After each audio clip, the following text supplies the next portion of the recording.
অনেক সময় আইফোন দিয়ে ভিডিও করার পরে এভাবে না আসি, এটা ভিডিওটা সোজাসুজি হয়ে যায়, যেমনটা আমার স্ক্রিনে দেখতে পাচ্ছেন।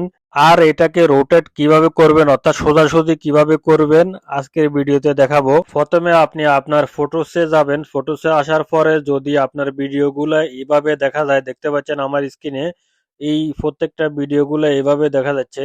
এভাবে দেখা দেওয়ার কারণে দেখতে ভালো দেখা যাচ্ছে না, এটাকে রোটেট করব। তো রোটেট করার জন্য প্রথমে আপনাদেরকে যে কাজটা করতে হবে সেটা হচ্ছে যে নিচের দিকে দেখতে পাচ্ছেন তিনটি অপশন। এই অপশনে ক্লিক করবেন। ক্লিক করার সাথে সাথে দেখতে পাচ্ছেন এখানে ক্রপ ক্রপ করবেন। ক্রপ করার সাথে সাথে উপরের দিকে দেখতে পাচ্ছেন রোটেট, এটাকে রোটেট করবেন। রোটেট করার পরে তারপরে ডান করবেন। ডান করার সাথে সাথে আপনার ভিডিওটা এভাবে হয়ে যাবে, সোজাসুজি হয়ে যাবে। দেখতে পাচ্ছেন আমি আর একটা ভিডিও দেখাচ্ছি। প্রথমে ভিডিওটা নির্দিষ্ট করবেন, তারপরে এটাকে নিচের দিকে দেখতে পাচ্ছেন ক্রপ, তারপর উপরের দিকে দেখতে পাচ্ছেন রোটেট, তারপরে ডান করবেন।